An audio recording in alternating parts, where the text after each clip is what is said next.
afternoon, everybody. Welcome to the SB Connect webcast series, Leading Through Disruption, where students learn from business leaders how to respond when you're thrown a curve. We want to welcome our guest, Dr. Stephanie Houston from the San Bernardino County Superintendent of Schools Office. She is the Assistant Superintendent of the Innovation and Engagement Branch, responsible for collaborative efforts with all stakeholders and partners in San Bernardino County to provide personal and academic success opportunities for all students, cradle to career. Dr. Houston has been serving the Inland Empire for over 25 years, and you can follow Dr. Houston on her Twitter account. Her Twitter handle is at Assistant Supt IE. Please feel free to post any questions in the chat box, and we will get to them as time permits. And with that, welcome Dr. Houston to our webcast. Thanks for joining, and let's get started. Great. Thanks for having me. Sure. So in light of the current crisis the world is now facing, what has been your organization's biggest challenge so far, and how has the organization positioned itself to meet that challenge? You know, when I think about challenges and biggest challenge, I mean, there's so much going on, and I would have to just sort of narrow it down to actually like taking action on decisions. And that might sound really simple, but you know, as an organization, we have a mission, we have our vision, we have our values, our beliefs, we know our why, we know what we're doing, we know we're transforming lives through education, we know in terms of our values that relationships matter and hope and faith matter, and that learning, you know, is an opportunity for people to reach their maximum potential. We know our why. And so when you know your why as an organization, the decisions pretty much make themselves, right? So when we were faced with this crisis, we knew that we needed to close campuses. We knew that we needed to ensure that learning continued with closed campuses. We knew we needed to send staff home with the stay-at-home orders. The decisions were easy.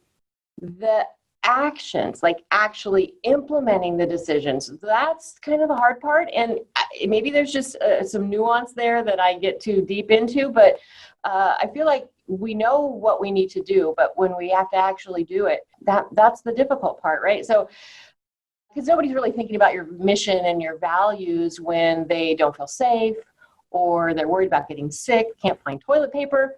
It's kind of like, well, what does that have to do with mission and values? And so as leaders, when we started to take action, we needed to be able to predict what was going to happen after we took action. We needed to adjust what we were doing, like in real time. We needed to listen and hear things that we probably didn't really want to hear, and we needed to learn and improve, and we had to do all of that on the fly. And so for me, you know, the bottom line of all of this is that we're a huge organization. We have a lot of moving parts, but we're in the business of people and relationships. And so taking action on the decisions that we knew we needed to make, we needed to meet people where they are. We're still meeting people where they are, and we're honing our leadership skills along the way. Excellent. Thank you for that insight. I think taking action on our mission and our vision during these times, right, is what I'm getting from you. Thank you. Yeah. All right. So what leadership skills have you found to be most important as you lead your team through the challenges your organization is currently facing? Great. So talk a little bit, right? We're honing our leadership skills along the way. I'm constantly developing those leadership skills. I think most good leaders are constantly honing those skills. But, you know, one of the things I think when you're in a time of crisis, when people are worried, scared, all of those things, as a leader, they're looking to us for clarity, for awareness. Somehow, can we give them the information that will, rise above the white noise? There's a lot of exchange of information, especially right now. And so it can become overwhelming. So I think as leaders, our ability to provide clarity becomes critically important. The other thing is that leadership skills, super important, is that we provide assurances for people. I think it's really important to tell the truth. Sometimes we're going to have to tell people some things they don't want to hear, but they're going to need to hear. And so our ability to do that, but then also offer hope and offer solutions with some of the truths that people, don't always like to hear. And these are leadership skills that, whether you're in a crisis mode or day to day, that you really kind of need to act on. But in these crisis situations, it just becomes critically important to kind of understand that. And the other piece I would identify as like what I would call movement. You want to be able to show that we're moving forward. You want to show that we're doing something, that we're making a difference. I think an assurance that it's okay to make mistakes. We're in unprecedented times. We've never experienced this before. None of us have ever experienced this in our lifetime. And so understanding that we want to be moving. And sometimes that means we're going to make mistakes. And I've said many times over the last month, I'd rather be going 100 miles an hour in the wrong direction than doing nothing. And so I think that also, as a leader, when I say that to the team, I think that gives them some assurances. And, if we wait for everything to be perfect, we might not get anything done. And done is definitely better than perfect. And then finally, as a leader, I have this concept of what I just kind of call plus, minus, and equal. We always need to have someone in that plus position, which would be like a mentor that you can lean on. Someone in, like, just for the ease of plus, minus, equal, in the minus position who you are mentoring, who is going to be leaning on you. And then someone who is you're like a peer or an equal that you can kind of yin and yang off of and test each other on. So leaning on each other, understanding the importance of mentoring others, the importance of being mentored, and then the importance of having someone that you can really kind of ebb and flow and stretch and grow with. So those would be the leadership skills that I find most important at this time. Excellent. Thank you for sharing those, Dr. Houston. Mm-hmm. So, as you think about, you talked about leadership and leadership skills that are needed during these challenging times. What new skills are being required of your team members as your organization responds, right, to this disruption right now? Mm-hmm. So for the most part, the team that I work with, we provide wraparound supports for students, school districts, our communities, our workforce development partners. And so with those wraparound supports, we do a ton of events and trainings, professional development, a lot of like group type experiences. And so we know that a lot is going to change as a result of this pandemic. And so in our team, we're talking about and grappling with, what do we deliver? How do we deliver it? How is it going to look different? We're asking ourselves some really hard questions about, these post-pandemic kind of cultural shifts that we expect are going to happen. We're a little bit getting the crystal ball out and trying to identify what that will look like. We're also grappling with the sort of the cultural shift that's happening right now in our working environment. Most of us are in this remote work environment, and so with that, there's the need to develop an entirely new skill set related to this remote working environment. The culture of that, the work ethic looks a little bit different in this. Work ethic is certainly revealed in this remote environment, and so figuring out the balance of your time when you're at home and everything is blended and we're kind of living in the gray here. There isn't that dedicated, I'm at work, I'm at home. Kids are at school, kids are at home, everything is being blended and we're sort of living in this living in the gray. And so there's a lot of challenges that go with that. So offering each other grace as we're all kind of adjusting to the new roles, the new responsibilities, the new adjustments, flexibility. I would say those are the skills that as a team we're talking about, we're working on and working through. Through this. Oh. Yeah, no, thank you. Great insights. I think we're all kind of going through this together, and I think the idea of grace is so important. I think the idea, as you mentioned, of being able to prioritize yourself during this unstructured sort of a moment as to how you prioritize things that you need to do professionally and personally becomes important. So let's bring it down to our students, right? And as you think about leadership skills, leading organizations, skills that our employees are required to need in this time, what lessons would you encourage our students to take from this to better prepare themselves for their future, and as they think about coming into the workforce in the future? Right. I hear all the time, and I love quotes, and I always say stuff like I'd rather be lucky than good, and those kinds of things. But I mean, the concept of luck is an interesting concept to me, and I actually think that luck is sort of defined at the intersection of skill and opportunity. So in my opinion, you kind of create your own luck by ensuring that you have the skill set when that opportunity bus passes you by, right? You can jump on that bus. But if you don't have the skill set, it's going to just keep going. And so I feel like you kind of create your own luck. And so with that, advice I give to students, advice I give to really anybody is it's important to commit to that constant growth, that constant learning, and to do it before you need it. To understand that you don't really know when you're going to need to tap into skills that you didn't know you needed to have.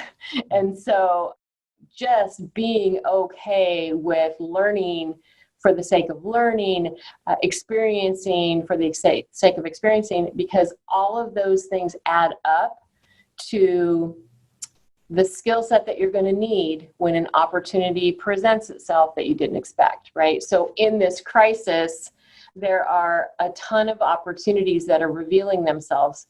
And it's the people who have the skill set to recognize that there's opportunity through this crisis that are going to be able to take advantage of that. So you can, create your own luck if you're constantly advancing your skills. So that's like a number one thing, is to commit to become a lifelong learner. The other thing that I love to tell people is to commit to doing hard things before you need to do hard things. The more you do hard things, the easier it is to do hard things. And hard things, it's relative, right? What's hard for me may not be hard for you, and you sort of start again, kind of what I talked about a little bit, like where you are. And so a hard thing for some people might be developing a routine, especially in these times. It's sort of really easy I don't really have to be up and be anywhere outside of my house, so I maybe don't have to set an alarm. Or maybe if I set an alarm, I can hit the snooze. So maybe a hard thing might be the routine of not hitting the snooze button. And I know for a lot of our students, whether you're in this pandemic mode or not, the snooze button might be a part of life. But if I would challenge you and say, maybe if it's a hard thing for you to wake up without hitting snooze, and you did that regularly, then routines are something that would then become easier for you. And so maybe a hard thing might be not to complain. That's kind of a hard thing. And, one of the things that I find interesting is that research supports that if you say something out loud, it's 10 times more likely to happen. If you say something out loud that's negative, so like a complaint, you get your 10x plus you add 4 to 7x more to that. So if you say something negative, it's kind of 40 to 70% more likely that it'll happen. And so, I'm not the kind of person that's going to say, just be positive, but I might be the type of person that says, let's try and really filter our negative thoughts or not say negative things. So let's not complain. And, sort of the test for that is, if something's bothering you, right, something you might complain about, if there's something you can do about it, then just take action. But if there's nothing you can do about it, so it's cold outside, probably not a lot you can do about that. So maybe not complaining about being cold outside, not saying anything positive, but not saying anything negative either, will make a difference in how you feel. So, but the bottom line is find something that's hard for you and practice doing it. And so the two examples that I would give you would be the routines, maybe don't hit the snooze button, and then practice not complaining. That would be my advice. And with that, you can better be prepared for when you're facing sort of unknown and unknowable conditions kind of going on. Yeah. No, don't hit snooze and do hard things and practice it. I think the idea of lifelong learning, especially during these times where the skill set that we need, are changing constantly. And so I think having that mindset, I think, becomes so important. Dr. Houston, thank you for sharing your insight and taking time. I know it's a super busy time for you, I'm sure. And so we appreciate you giving this insight to our students. Let's see if we have any questions. We have just a few more minutes. Here's a question. The question is, what programs would you recommend for at-risk students at the high school that we can focus on during this time? In my opinion, when we talk about at risk, and at this time, I think all of us are at risk, right? So this is a scary time for all of us, and we're all kind of grappling with what it feels like in this different environment. And so, programs that are going to support our emotional health, programs that are going to support our mental health, our physical health. I think right now we're at a place, because there's so much uncertainty, that if we really focus on those foundational pieces, that the other stuff will take care of itself. Our kids are going to continue to learn. Our kids are going to get their academic programs and their career tech ed programs. They're going to get those content pieces. But it's so important to recognize that in these times of uncertainty, the focus on our physical health, our emotional health, mental health and well-being, super important. So I would say for all of us, those would be the programs I would seek out. Excellent. We have one more question before we log out. And the question is, what is your favorite part of your job? Oh, the people, for sure. People. I work with an amazing group of people, serving an amazing group of students in a community that I absolutely love. I live in this community. I work in this community. My family lives in this community, works in this community. My grandkids go to school in my community. And so it's all about the relationships. It's all about the people. And that's the best part of what I do. That's why I do it. It's for me, kind of the most important thing is Excellent. The people. Yeah. Well, Dr. Houston, thank you so much for being with us this afternoon and sharing your insights with our audience. We truly value and appreciate you being here with us. And to learn more about SBCSS and the work that the Engagement and Innovation Branch is doing, please visit sbcss.k12.ca.us. And thank you for everybody for joining us. Stay healthy and stay tuned for our next episode. Take care. Thank you.